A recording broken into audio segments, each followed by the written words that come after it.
मेरा नाम वरीशा है और ये मेरी एक पुरस्कार कहानी है। और कुछ घर ऐसे होते हैं जो सिर्फ रहने के लिए नहीं होते, वो किसी का इंतजार कर रहे होते हैं। हम कराची के नॉर्थ नाजिमाबाद में एक नए घर में शिफ्ट हुए थे। घर काफी पुराना था, दीवारों पर हल्के हल्के दरारें थीं और लकड़ी के दरवाजे ऐसे लगते थे जैसे हर वक्त कुछ कहना चाहते हो। लेकिन सबसे अजीब चीज थी ऊपर वाला हिस्सा। उम्मी ने पहले दिन ही कहा था ऊपर कम ही जाना, वहां कुछ भी खास नहीं है, लेकिन उनकी आवाज में एक अजीब सा खौफ था। पहली रात मैं अपने कमरे में बैठी थी, बाहर हल्की हल्की हवा चल रही थी और पर्दे आहिस्ता आहिस्ता हिल रहे थे। अचानक ऊपर से किसी के चलने की आवाज आई, ठक ठक ठक। मैं रुक गई, मेरे हाथ कांपने लगे। घर में सब नीचे थे। अगर घर में सब नीचे थे तो फिर ऊपर कौन हो सकता था?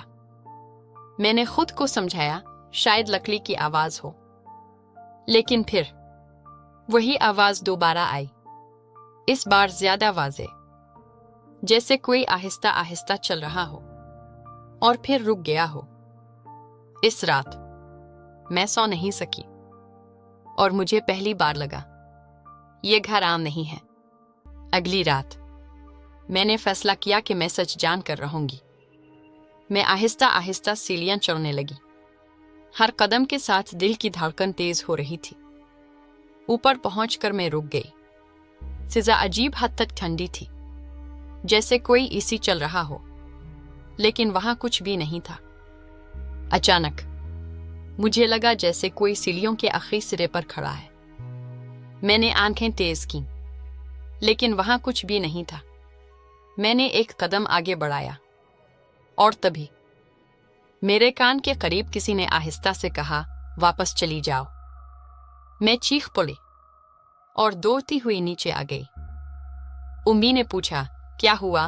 मैंने कुछ नहीं बताया, लेकिन इस दिन के बाद मुझे यकीन हो गया मैं अकेली नहीं हूं।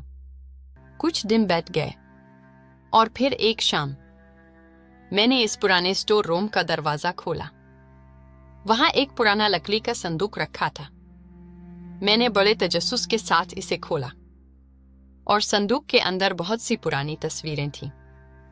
गर्द आलूद पीली पड़ी हुई, लेकिन एक तस्वीर ने मेरा दिल रोक दिया। वो तस्वीर में एक नौजवान लड़की थी जिसका चेहरा बिल्कुल मेरी तरह दिखाई देता था। मैंने इसे गौर से देखा। यह सिर्फ मुशाबहत नहीं थी, हाँ, ये कोई और नहीं बल्कि मैं ही थी। फिर मैंने देखा कि तस्वीर के पीछे कुछ लिखा था। वहां लिखा था, वरीशा 1998। ये पढ़ते ही जैसे मेरी सांस रुक गई। मैं सोचने लगी कि यह सब कैसे मुमकिन था। मैं तस्वीर लेकर गई और उम्मी से पूछा, उम्मी मुझे सच बताएं कि ये कौन है? उम्मी कुछ लम्हे खामोश रही। वो थोड़ी देर साकित रहे और फिर बोले, हमें इस बारे में बात नहीं करनी चाहिए। इस रात घर में गैर मामूली खामोशी थी, ऐसी खामोशी जिसमें अपनी सांसों की आवाज भी भारी लगने लगती है। मैं सीधा आईने के सामने जाकर रुक गई। मैंने खुद को गौर से देखा, लेकिन कुछ ठीक नहीं था। मेरा अक्स हल नहीं रहा था, वो बस मुझे देख रही थी, गहरी, खामोश और खौफनाक नजर से। मेरे दिल की धड़कन इतनी तेज हो गई कि मुझे लगा अभी बाहर निकल आएगी। ये क्या हो रहा है? अचानक आईने के अंदर वाली वरीशा के होंठ हिले और वो आहिस्ता से मुस्कुराई। वो मुस्कुराहट इंसानी नहीं थी। मैं चीखना चाहती थी, लेकिन आवाज गिले में ही अटक गई। मैं दीवार से लग गई। मेरी आंखों से आंसू बहने लगे। वो आईने के बिल्कुल किनारे पर खड़ी थी। इसने अपना हाथ उठाया और आहिस्ता आहिस्ता आईने की सतह से बाहर निकालना शुरू किया। इसने सर मेरे करीब लाकर आहिस्ता से कहा, मैं तुम ही हूं और शायद तुम मेरी जगह लेने आई हो। और जैसे ही उसकी उंगलियां मेरी जिल्द को छुई, मेरे जिस्म में बर्फ जैसी ठंडक दौड़ गई। मैं पूरी ताकत से नीचे की तरफ भागी।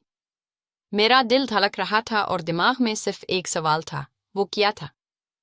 मैंने रोते हुए उम्मी को सब बता दिया। आईना, वो लड़की, इसकी आवाज। उम्मी का चेहरा आहिस्ता आहिस्ता सफेद पड़ गया। वो बोले, मैं जानती थी एक दिन ये होगा। ये आम घर नहीं है। कई साल पहले यहाँ एक और लड़की रहती थी जिसका नाम भी वरीशा था। वो लड़की आईने में कैद हो गई थी और अब वो बाहर आना चाहती है, लेकिन इसके लिए इसे किसी और वरीशा की जरूरत है। मेरा दिल डूब गया और इसी लम्हे ऊपर से दोबारा वही आवाज आई, ठक ठक ठक। इस रात मैंने फैसला कर लिया था, ये सब खत्म करना होगा। मैं खामोशी से सीढ़ियां चढ़ने लगी। हर कदम के साथ ऐसा लग रहा था जैसे मैं अपनी किस्मत की तरफ जा रही हूं। आईये के सामने पहुंचकर मैंने सरगोशी की, आ जाओ। आईये की सतहली और वो जाहिर हुई। इसकी आंखें काली थीं, चेहरा खौफनाक हद तक पुरसुकून। इसने मेरा हाथ पकड़ लिया, गिरफ्त बहुत मजबूत थी। मैं चीखी लेकिन सब कुछ अंधेरा हो गया। कमरा खाली था। उम्मी ने आईने में देखा और उनकी चीख निकल गई। वो वरीशा थी पर वो मैं नहीं थी। कभी आईने में खुद को देखो तो याद रखना, शायद अगली वरीशा आप हूं।